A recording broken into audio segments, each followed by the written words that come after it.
quarto momento e último do primeiro Congresso de Religiões de Matriz Africana no Cariri. Queremos agradecer a parceria do BNB, SESC, ACEU, Associação Caririense Espírita de Umbanda, FETUCA, Federação de Umbanda e Candomblé de Carapicuíba, São Paulo, Instituto Federal de Ciências, Educação e Tecnologia do Ceará, Universidade Federal do Cariri, Secretaria de Romaria e Cultura de Juazeiro do Norte, Secretaria de Educação de Juazeiro do Norte, CRED 19, vereador Gleidson Bezerra, a todos os terreiros de Umbanda e Candomblé do Cariri que está com parceria com o evento, a Fundação Palmares e a TV Verde Vale. Meu nome é Pai Samuel, sou sacerdote de Candomblé de Nação Angola, filho carnal da Mameto Malé Zazi e pai pequeno do terreiro da mesma. Também sou aluno desta instituição de ensino. O tema da mesa de hoje vai ser Religiões de Matriz Africana na Escola e Lei 10.639/03. Ao final das palestras, abriremos espaço para debate e, em seguida, vamos finalizar o primeiro Congresso de Religiões de Matriz Africana com uma pequena roda de candomblé.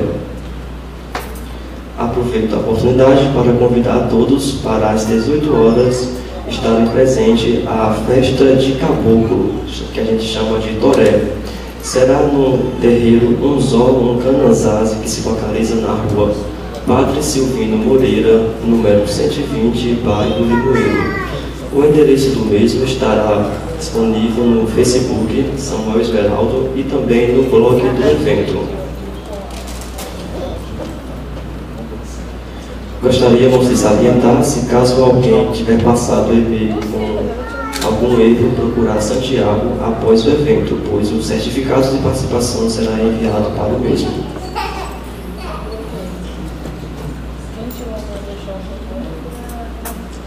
Gostaríamos de convidar para fazer parte da mesa a professora historiadora Maria Firmino, também recém-iniciada no Candomblé.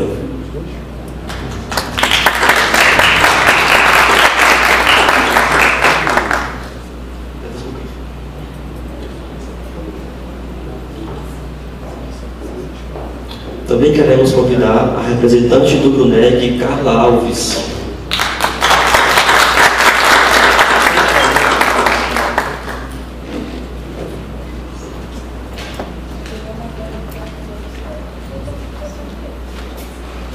Professor Edson Martins, da URCA.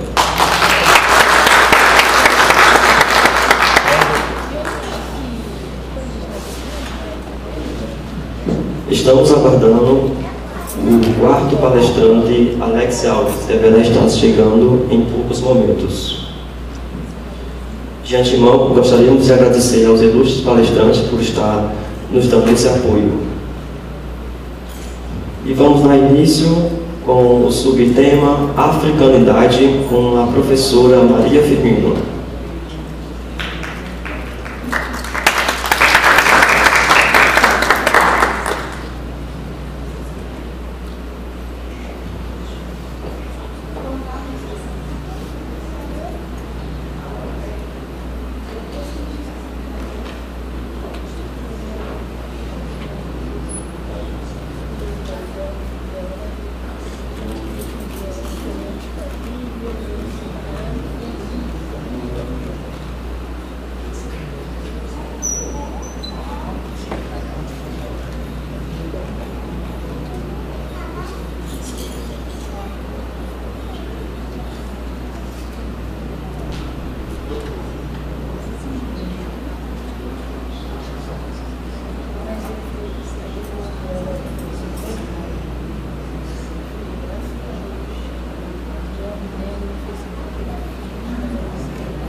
Bom dia a todas e a todos que estão aqui presentes, né?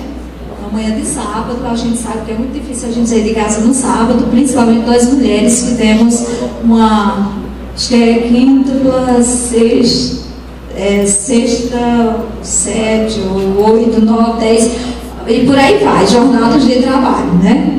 Nós somos donas de casa, independente da profissão que tivermos, somos donas de casa. Se tivermos filhos, dona de casa e mãe de famílias.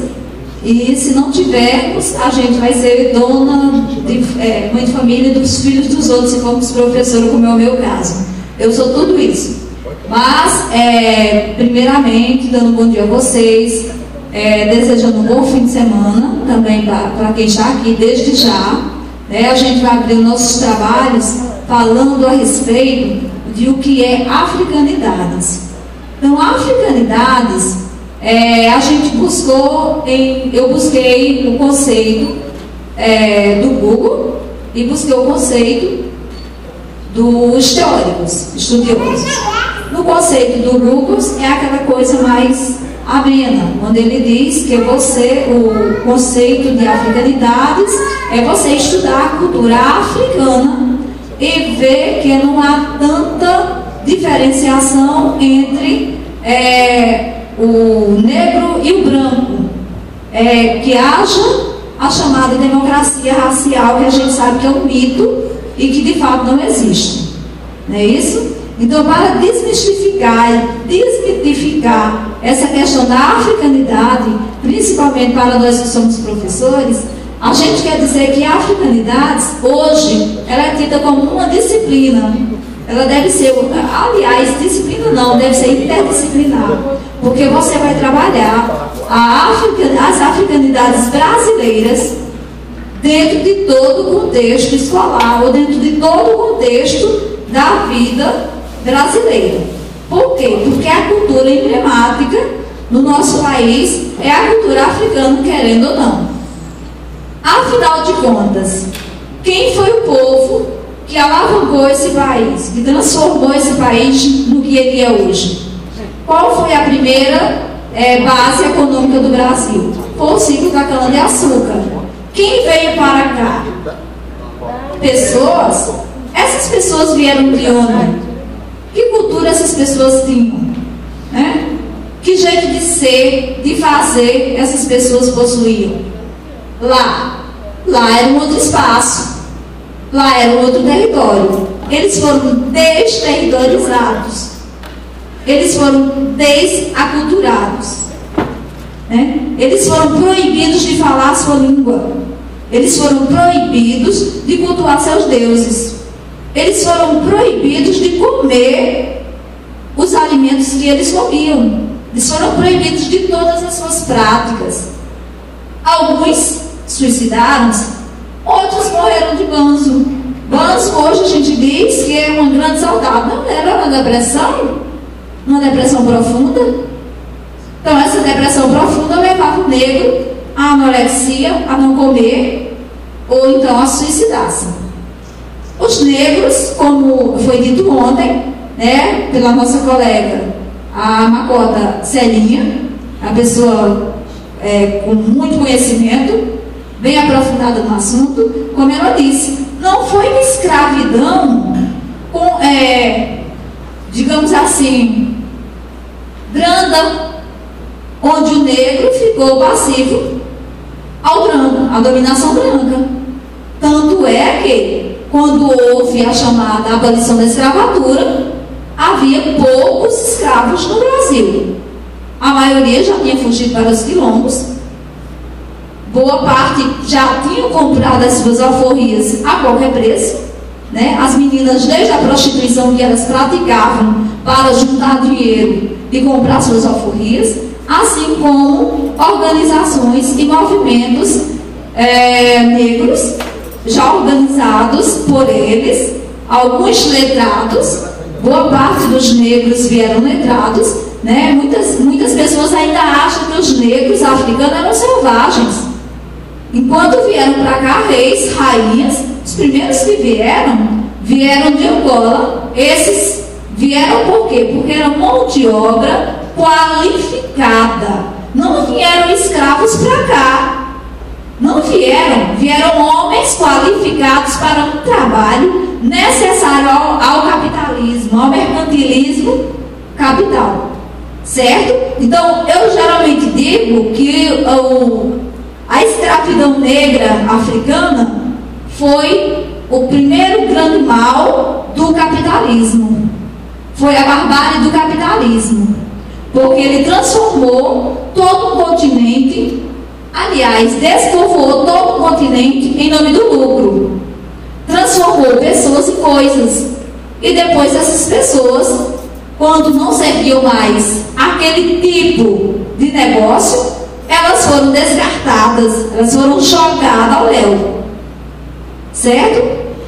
Desqualificadas para outros tipos de trabalhos do momento, sem escolaridade, sem moradia, sem nenhum tipo de indenização. Os judeus foram escravizados? Foram. Tem gente que fala, os judeus foram escravizados. Por muitas vezes foram escravizados. Mas foram escravizados, houve a diáspora também, como houve a diáspora negra. Só que a diáspora negra foi uma diáspora forçada, né? Eles foram trazidos forçados da África para cá. Eles foram trazidos em navios imundos, onde a maioria das pessoas não conseguiam sobreviver às condições sequer do transporte. Só chegavam os mais fortes. E esses mais fortes que chegavam eram separados dos seus grupos linguísticos e familiares.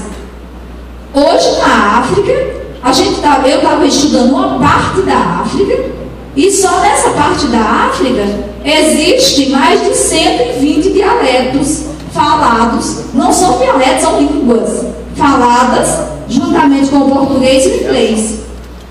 Então são línguas faladas, não são dialetos.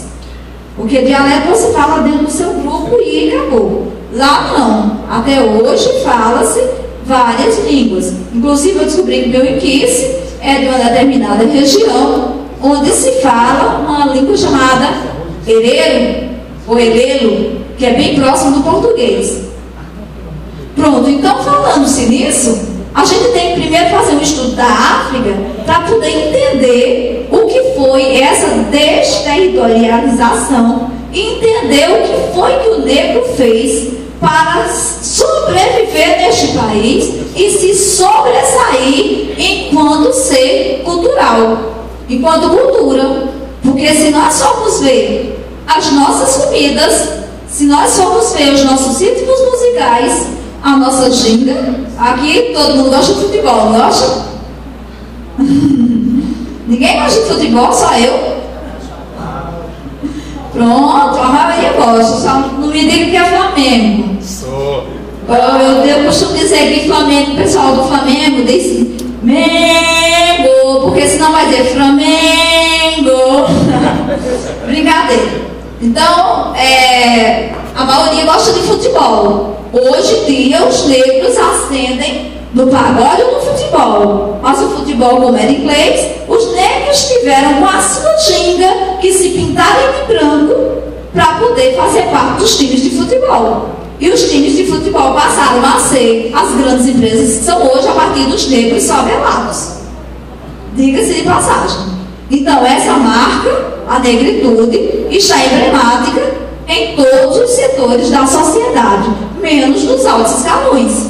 Quais são esses altos escalões? Os cargos de comando. Então, nos cargos de comando, os negros não estão, porque ainda são tolhidos disso. Mas essas africanidades, que são base da nossa cultura, da cultura brasileira,